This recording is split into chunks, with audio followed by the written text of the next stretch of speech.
từ ngày khởi mục áสำหรับអ្នកដែលមានសញ្ញាបត្រមធ្យមសិក្សាទុរយភូមិឬក៏ជាសញ្ញាបត្របាក់ឌុបហ្នឹងប្រហែលជានឹងមិនអាចប្រឡងក្របខ័ណ្ឌគ្រូបរិញ្ញាបត្របានទៀតទេមើលទៅត្រូវឲ្យអ្នកទាំងអស់គ្នាស្ដាប់អត់ខុសទេអ្នកដែលមានសញ្ញាបត្រមធ្យមសិក្សាទុរយភូមិឬមួយក៏អ្នកដែលទើបតែចប់ទី12ថ្មីហ្នឹងណាគឺអត់អាចប្រឡងជាក្របខ័ណ្ឌគ្រូបរិញ្ញាបត្របានទេហើយ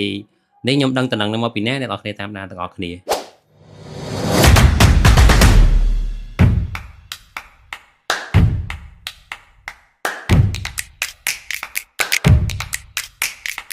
សម្រាប់តំណែងមួយនេះដែរគឺខ្ញុំទទួលបានតាមរយៈ page របស់ក្រសួងមុខងារតាមរយៈការដែលគាត់ប្រជុំបូកសរុបលទ្ធផលប្រចាំឆ្នាំក៏ដូចជាលើកទិសដៅទៅឆ្នាំពីបន្ទាប់ហ្នឹងគឺគាត់បាននិយាយបែបហ្នឹងថាសម្រាប់គ្រូបរិញ្ញាយ៉ាងហោចណាស់ក៏ត្រូវតែមានសញ្ញាបត្របញ្ញាបត្រឡើងដែរនៅថ្ងៃមុខហ្នឹងអញ្ចឹងមានន័យថាអ្នកដែលមានសញ្ញាបត្រមធ្យមសិក្សាទុរយភូមិហ្នឹងអត់អាចប្រឡងបានទៅលើការក្របខ័ណ្ឌគ្រូបរិញ្ញាហ្នឹងទេតែត្រូវតែមានយ៉ាងហោចណាស់ក៏សញ្ញាបត្របញ្ញាបត្រឡើងដែរប៉ុន្តែនៅត្រង់ចំណុចនេះគឺមានមតិមួយចំនួនដែលខ្ញុំឃើញគាត់ផុសអីហ្នឹងគាត់និយាយថាសញ្ញាបត្របញ្ញាបត្រហ្នឹងត្រូវតែជាបញ្ញាបត្រអប់រំទៀតមិនមែនជាបញ្ញាបត្រយើងរៀននៅសាកលទូទៅហើយយើងអាចប្រឡងបានទេប៉ុន្តែនៅចំណុចមួយនេះគឺខ្ញុំអត់តន់ច្បាស់ដូចគ្នាដោយសារតែខ្ញុំព្យាយាម research នៅលើវីដេអូអីដែលគេនិយាយនៅក្នុងសន្និបាតហ្នឹងហើយប៉ុន្តែខ្ញុំអត់មានឃើញការផុសអីមួយពាក់ព័ន្ធជាមួយនឹងវីដេអូនៃសន្និបាតហ្នឹងអញ្ចឹងយើងអត់បានស្ដាប់សម្ដីទាំងស្រុងរបស់ខាងក្រសួងមុខងារសាធារណៈគាត់បានលើកឡើងនឹងទេប៉ុន្តែជាក់ស្ដែងនេះអ្វីដែលយើងឃើញនៅលើការដែលគេសរសេរនៅក្នុង page ហ្នឹងគឺគេអត់មានបញ្ជាក់ថាជាបញ្ញាបត្រអប់រំឬក៏អីទេគេគ្រាន់តែនិយាយថានៅថ្ងៃខាងមុខហ្នឹងគ្រូបរិញ្ញាត្រូវតែមានសញ្ញាបត្របញ្ញាបត្រឡើងទើបអាចប្រឡងជាគ្រូបរិញ្ញាបានអញ្ចឹងអាហ្នឹងយើងមានតែរងចាំមើលទៅថ្ងៃមុខទៀតទេថាគេនឹងរើសបែបម៉េចហើយសម្រាប់កម្រិតជំនាញនេះគេមានកំណត់អីអត់ហើយបើសិនជាកំណត់មែនខ្ញុំគិតថាវាពិបាកខ្លាំងទៀតហើយទោះអីតើតែអ្នកដែលរៀនជំនាញគ្រូអីទើបគាត់អាចប្រឡងបានបើយើងរៀនបញ្ញាបត្រទូទៅតាមសាកលវិទ្យាល័យអីផ្សេងៗហ្នឹងគឺពិបាកនៅក្នុងការប្រឡងហើយព្រោះអីរៀនតាមសាកលផ្សេងៗវាគឺជំនាញអីផ្សេងហ្នឹងមិនមែនជាជំនាញគ្រូទេជំនាញគ្រូតើតែជាអ្នកដែលរៀនជំនាញរូបគីមីកំណត់អីចឹងណានឹងបញ្ញាបត្រអីហ្នឹងហើយអញ្ចឹងអ្នកនរគ្នាត្រូវតែព្យាយាម4ឆ្នាំទៀតដូចជាកាលមុនអីសម្រាប់យើងចប់ទី12យើងអាចមកប្រឡងធ្វើគ្រូបរិញ្ញាអីបានហើយប៉ុន្តែឥឡូវហ្នឹងបើសិនជាបែបហ្នឹងមែនគឺយើងត្រូវទៅរៀន4ឆ្នាំថែមនៅសាកលវិទ្យាល័យទៀតចឹងយើងត្រូវចំណាយពេលទាំងអស់16ឆ្នាំដើម្បីអាចមានសិទ្ធិក្នុងការប្រឡងជាគ្រូបរិញ្ញាបានសម្រាប់ដំណឹងនេះខ្ញុំគិតថាវាជាដំណឹងអាក្រក់មួយសម្រាប់អ្នកដែលស្រឡាញ់អាជីពជាគ្រូបរិញ្ញាហ្នឹងចឹងទៅវាពិបាកបន្តិចប៉ុន្តែគាត់ថាចឹងទៅវាក៏ជួយបរិង្គគុណភាពនៃការអប់រំដែរព្រោះអីយើងដឹងហើយថាការអប់រំគឺជាប្រព័ន្ធមួយស្នូលហើយរដ្ឋាភិបាលនៅក្នុងអាណត្តិទី7នេះក៏ចាត់ទុកការអប់រំនេះគឺជាវិធានការមួយចម្បងដែរមានវិស័យអប់រំហើយនិងវិស័យសុខាភិបាលហ្នឹងគឺជាវិស័យអាទិភាពដំបូងគេហ្មងការអប់រំនេះគឺសំខាន់ព្រោះអីការអប់រំគឺធ្វើឲ្យមនុស្សរបស់យើងនេះជួយអភិវឌ្ឍប្រទេសជាតិហើយក៏ឲ្យយើងផ្ដល់ចំណេះដឹងឲ្យផ្សេងៗដល់ប្រជាពលរដ្ឋយើងដែរដូចពួកខ្ញុំអីនេះគឺសិតតែកើតចេញពីការអប់រំអីហើយចឹងទៅការពង្រឹងគុណភាពអប់រំឲ្យបានល្អវាគឺជាការមួយដែលសំខាន់ដែរចឹងវាត្រូវឲ្យអ្នកដែលត្រូវបរិញ្ញាហ្នឹងការអប់រំគឺជាគ្រូបរិញ្ញាមួយដែលដើរតួសំខាន់ជាងគេនៅក្នុងការអប់រំហ្នឹងការចេញជាប្រព័ន្ធគឺគេចេញគោលការណ៍អីផ្សេងវាចេញមកឲ្យល្អហើយប៉ុន្តែបើសិនជាអ្នកដែលបរិញ្ញាហ្នឹងគាត់អត់សូវមានសមត្ថភាពទេចឹងវាអត់អាចថាអភិវឌ្ឍទៅបានទេប៉ុន្តែខ្ញុំមិននិយាយថាអ្នកគ្រូគាត់អត់មានសមត្ថភាពទេបើសិនជានេះក៏គាត់អត់អាចបរិញ្ញាពួកខ្ញុំឲ្យដល់នេះដែរប៉ុន្តែគាត់ថាបច្ចុប្បន្ននេះគឺគេមានការអាប់ដេតឡើងទៅខ្លាំងហើយអញ្ចឹងសម្រាប់គ្រូបរិញ្ញាក៏គាត់ត្រូវតែមានការអាប់ដេតដែរត្រូវតែមានបញ្ញាបត្រឡើងទើបគាត់អាចប្រឡងបានប៉ុន្តែខ្ញុំrecommend ខ្ញុំចង់ឲ្យមានការអាចទៅត្រឹមបញ្ញាបត្រអីទៅបានទេមិនចាំបាច់ដល់កំណត់បញ្ញាបត្រជំនាញទេតែបើសិនជាបញ្ញាបត្រជំនាញក៏វាល្អដែរព្រោះគ្រូដែលមានបញ្ញាបត្រជំនាញគឺគាត់រៀនទៅបុកទៅលើតែឯកទេសជាគ្រូបរិញ្ញាទេអត់ដូចជាពួកយើងដែលរៀននៅសាកលទូទៅគឺរៀនតែពាសទេយើងអាចមានថាដូចគណនេយ្យអីខ្ញុំអញ្ចឹងខ្ញុំទៅបរិញ្ញាក៏វាអត់សូវល្អដែរដោយសារតែយើងរៀនគណនេយ្យតែទៅបរិញ្ញាបែបជាគណិតរូបគីមីអីគឺអត់ល្អទេប៉ុន្តែបើធ្វើបែបហ្នឹងវាមាននិស្សិតជាច្រើនដែលគាត់បាត់បង់ឱកាសនៅក្នុងការប្រឡងហើយខ្ញុំចង់ឲ្យក្រសួងធ្វើដូចជាការរើសគ្រូកិច្ចព្រមព្រៀងអញ្ចឹងទៅគឺរើសតែ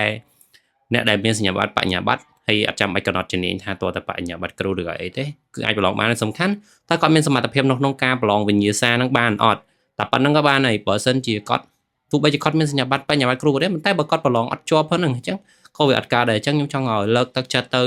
ៅដាក់ទៅសញ្ញាបត្របញ្ញាបត្រទាំងអស់នេះទៅទូទៅនៅតាមសាកលអីក៏បានដែរអត់ចាំបាច់តែបញ្ញាបត្រដែលជំនាញហ្នឹងទេអញ្ចឹងទៅវាធ្វើឲ្យបាត់បង់ឱកាសដល់និស្សិតផ្សេងៗទៀត ចឹងទៅញ៉ាំថ្ងៃនេះគឺខ្ញុំនឹងអានអត្ថបទទាំងស្រុងនៅលើ page ដែលក្រសួងមុខងារបានផុសហ្នឹងថាគាត់ទៅសេបែបណាខ្លះហើយsemមើអ្នកនរគ្នាអាចស្ដាប់ទៅថាមានកំណត់ពីកម្រិតជំនាញនៃសញ្ញាបត្រអត់បើតាមខ្ញុំអានមកត្រួសមុនហ្នឹងគឺអត់មានកំណត់ពីកម្រិតរបស់បញ្ញាបត្រទេសំខាន់គាត់កំណត់ថាតែគ្រូបង្រៀនអត់មានបញ្ញាបត្រឡើងទេហើយឥឡូវខ្ញុំនឹងអានអត្ថបទហ្នឹងទាំងស្រុងឲ្យអ្នកទាំងអស់គ្នាបានស្ដាប់ទាំងអស់គ្នា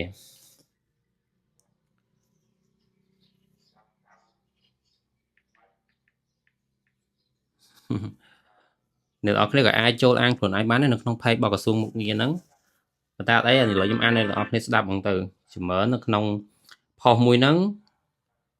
នេះនៅក្នុងផុសនេះគឺក្រសួងមុខងារសាធារណៈគាត់បានសេថានេះគាត់ផុសប្រហែលជា11ម៉ោងមុនខ្ញុំឃើញតាំងពីយប់មិញតែខ្ញុំទៅតែបានធ្វើវីដេអូប្រាប់អ្នកទាំងអស់គ្នានៅល្ងាចនេះនេះគាត់ផុសថាពីថ្ងៃនេះទៅថ្ងៃមុខយ៉ាងហោចណាស់គ្រូបង្រៀនត្រូវមានសញ្ញាបត្រកម្រិតបរិញ្ញាបត្រហើយជាការកត់សម្គាល់នៅក្នុងសន្និបាតបូកសរុបលទ្ធផលការងារប្រចាំឆ្នាំ2025និងលើកទិសដៅការងារឆ្នាំ2026ក្រសួងមុខងារសាធារណៈរយៈពេល2ថ្ងៃកន្លងទៅនេះទាំងក្នុងបទបង្ហាញរបស់វាគ្មិនក្នុងបទបង្ហាញទាំងវេទិកាពិភាក្សាក្នុងរបាយការណ៍បូកសរុបការងារសន្និបាតនិងប្រសាសន៍បិទសន្និបាតរបស់អាយដាមហ៊ុនម៉ាណីឧបនាយករដ្ឋមន្ត្រីក្រសួងមុខងារសាធារណៈសុទ្ធតែបានគិតគូរទៅលើការជ្រើសរើសមន្ត្រីរាជការដែលជាគ្រូបង្រៀនដោយត្រូវមានកម្រិតសញ្ញាបត្របរិញ្ញាបត្រឡើងទៅកន្លងមកនេះក្រសួងមុខងារសាធារណៈបានអនុវត្តប្រព័ន្ធជ្រើសរើសមន្ត្រីតាមរយៈនិយមប្រតិបត្តិនៃការប្រឡងឈរលើអភិក្រមជាប់ដោយមោទនៈធ្លាក់ដោយអស់ចិត្តនឹងរើសឲ្យចំបំពេញឲ្យត្រូវរក្សាឲ្យនៅក្នុងនោះក្រសួងមុខងារសាធារណៈបានដឹកនាំនិងសម្របសម្រួលការរៀបចំជ្រើសរើសមន្ត្រីរាជការស៊ីវិលចំនួន50លើករួចរាល់មកហើយសម្រាប់10ក្រសួងស្ថាប័នដោយជ្រើសបានមន្ត្រីសរុប7945នាក់រួមទាំងការចាប់ផ្ដើមអនុវត្តប្រព័ន្ធនិយោជន៍ដោយបានជ្រើសរើសគ្រូបង្រៀនផ្អែកលើកិច្ចព្រមព្រៀងការងារនិងមន្ត្រីសុខាភិបាលផ្អែកលើកិច្ចព្រមព្រៀងការងារដើម្បីផ្ដល់យុត្តិធម៌និងឱកាសស្មើគ្នាដល់យុវជនវ័យក្មេងដែលមានសមត្ថភាពនិងឆន្ទៈពិតប្រាកដក្នុងការចូលរួមបម្រើការងារមន្ត្រីរាជការនៅក្នុងសន្និបាតរយៈពេល2ថ្ងៃនេះផងដែរទាំងការបង្ហាញនិងការឆ្លើយតបនៅសំណួរពីវាគ្មិនព្រមទាំងតាមរយៈរបាយការណ៍បូកសរុបពិសេសប្រសាសន៍បិទឯកឧត្តមឧបនាយករដ្ឋមន្ត្រីសុទ្ធតែបានលើកឡើងអំពីគុណវត្តរបស់គ្រូបង្រៀនការលើកកម្ពស់គុណវត្តគ្រូបង្រៀនពិតជាមានសារៈសំខាន់ព្រោះគ្រូបង្រៀនមានសមត្ថភាពទាំងចំណេះដឹងនិងចំណេះធ្វើនឹងអាចផ្ដល់ការអប់រំមួយប្រកបទៅដោយគុណភាពនឹងដូចខ្ញុំនិយាយដំបូងអញ្ចឹងណាការកំណត់គុណវត្តរបស់គ្រូបង្រៀនបឋមសិក្សាពីពេលនេះទៅថ្ងៃមុខជាគ្រូបង្រៀនទាល់តែមានកម្រិតបរិញ្ញាបត្រ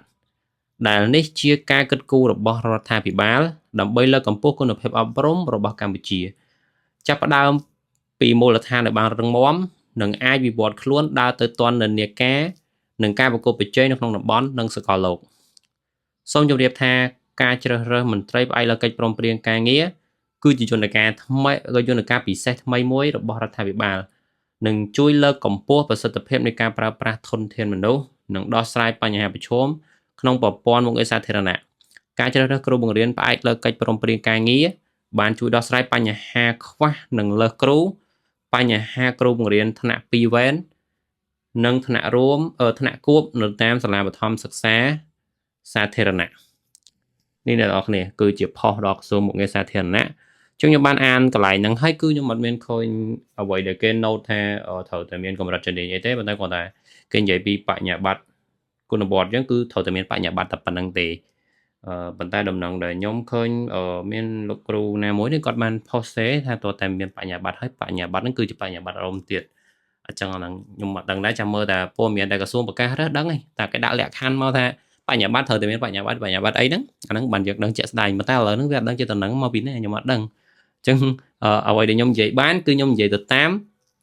សេចក្តីជូនដំណឹងរបស់ក្រសួងឯងខ្ញុំអត់ចេះនិយាយតែផ្ដេសតែផ្ដាទេបើសិនជាខ្ញុំអត់ទាន់ឃើញអីទេគឺខ្ញុំអត់ហ៊ាននិយាយអីទេអញ្ចឹងខ្ញុំចាំតែមើលតែពេលបើសិនជាយើងចង់ដឹងច្បាស់នៅពេលដែលគេចាប់ផ្ដើមរើសគ្រូបរិញ្ញាណាអញ្ចឹងអ្នកនរគ្នាអាចមើលលក្ខខណ្ឌបានថាគេរើសបែបហ្នឹងអត់ឬក៏កម្រិតបញ្ញាបត្រទេ ប៉ុន្តែអ្វីដំណឹងអាហ្នឹងគឺយើងសោកស្ដាយដល់អ្នកដែលមានតែសញ្ញាបត្របាក់ឌុបចឹងអត់អាចប្រឡងបានដឹងតែអត់បានហ្មងអ្នកបាក់ឌុបតែបើសិនអ្នកបញ្ញាបត្រនៅមានការស្ទាក់ស្ទើរតិចតួចថាបញ្ញាបត្រតេឬមួយក៏បញ្ញាបត្រជំនាញហើយបើសិនជាអ្នកដល់គ្នា